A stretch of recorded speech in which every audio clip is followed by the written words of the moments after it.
è tempo di tirare le somme di questo 2023, un anno che non è andato come immaginavo. Partito a rilento con alcuni test drive di ottimo livello, in cuor mio ero giù di morale. L'Honda S2000 non mi soddisfava appieno. Non la sentivo l'auto giusta per me, ero davvero combattuto. Così, dopo aver concluso i lavori che mi ero prefissato di realizzare, l'ho messa ufficialmente in conto vendita. E così, alla fine di febbraio, ho trovato un nuovo proprietario che sono sicuro avrà saputo godersela come si deve. Appiedato e con 1000 idee in testa, ho preso le valigie e me ne sono andato in Corea del Sud, precisamente a Seul.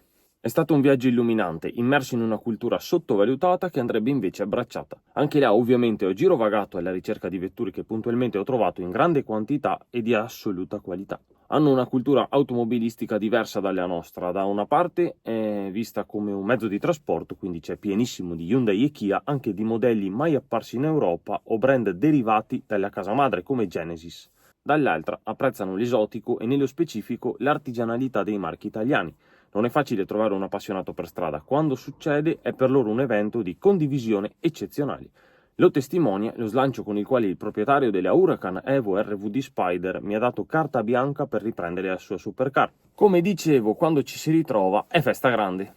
Di ritorno da Seul ero già al telefono con David di Dazze Garage. Dopo essersi occupato della cessione della mia S2000, aveva preso a cuore la mia volontà di prendere finalmente una Subaru. Si era messo subito in moto per trovarmene una come volevo, tuttavia nessuna era quella giusta. Così, appena tornato dall'aeroporto, sono andato da lui che mi disse: prendi la mia Old, fatti un giro, lascia perdere l'estetica. Non era la serie che esteticamente volevo, ma meccanicamente era ed è incredibile, quindi affare fatto ed è arrivata la mia prima Subaru. Insieme al video di presentazione della mia nuova auto sono arrivate, ironia della sorte, due coreane guidate entrambe lo stesso giorno, le Hyundai i20N e i 30N.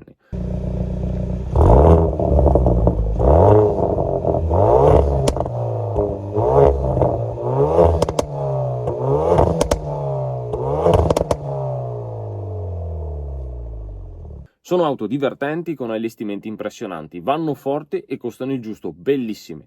Di pari passo ho aggiunto contenuti alla playlist Suoi Story con racconti dedicati a dei mostri sacri come Brabham BT46, Mazda 787B ed Audi 200 Trans Am. A proposito di mostri sacri, a maggio è arrivata la possibilità di guidare una Mazda RX-8. Che sound!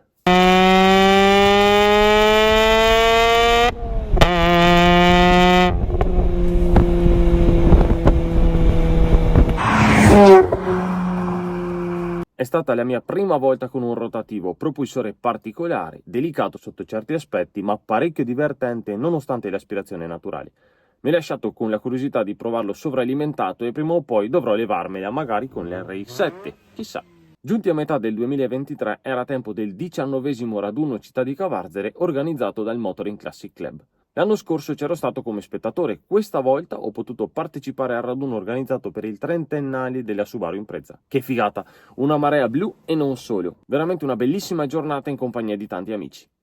Poi avanti veloci con altri test drive di livello con la John Cooper Works F56, l'S14,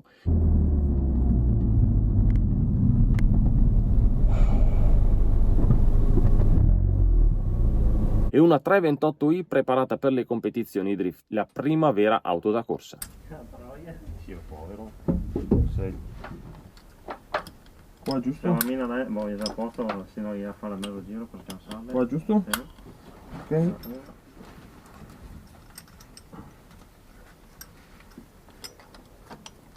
Adesso siamo qua che stasera lui a porta, se buono, Usa il trucco? Ok. Allora.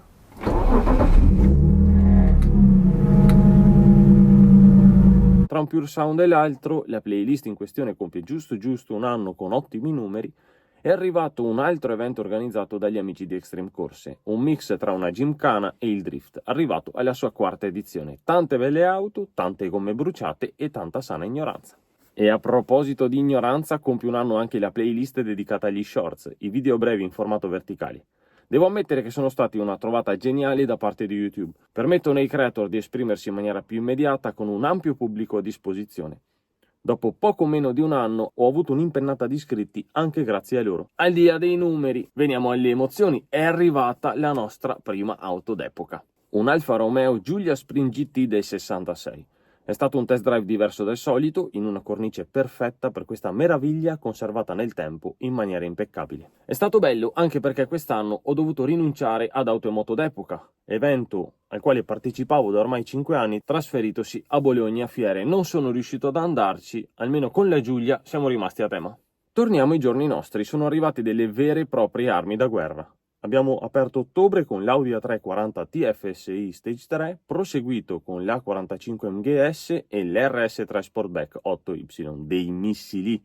Questi due modelli in particolare hanno suscitato moltissime reazioni, domande e curiosità.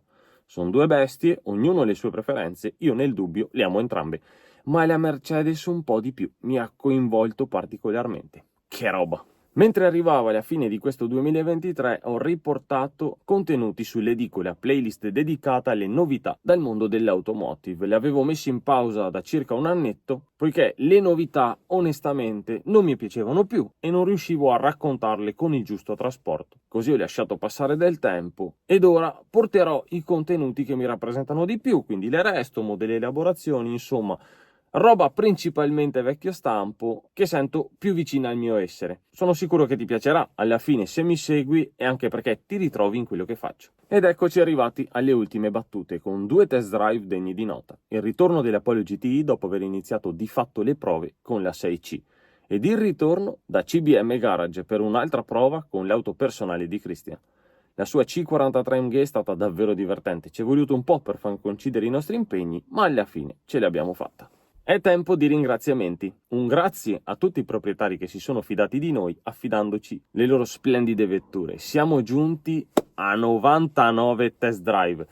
Stiamo ancora programmando il 100°, voglio che sia speciale. Grazie ad Andrea e Cristiano, lavoriamo insieme ormai da molti anni e se il risultato finale dei filmati è cresciuto di qualità è senza dubbio grazie anche ai loro contributi. Grazie anche a Matteo Paparella, videomaker che ci ha affiancato in alcuni video aggiungendo tanta qualità e professionalità e mi ha anche insegnato un sacco di cose preziosissime.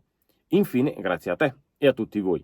Il 2023 è stato l'anno migliore in quanto a visualizzazioni. Abbiamo superato di gran lunga i numeri degli anni precedenti. È stato un crescendo dal 2018 al 2021 con una leggera flessione nel 2022 e onestamente mai avrei pensato ad un risultato del genere. L'impegno e la costanza non sono mai mancati, la perseveranza è la chiave di tutto, però numeri del genere lasciano davvero a bocca aperta. Grazie ancora, buona fine e buon inizio 2024.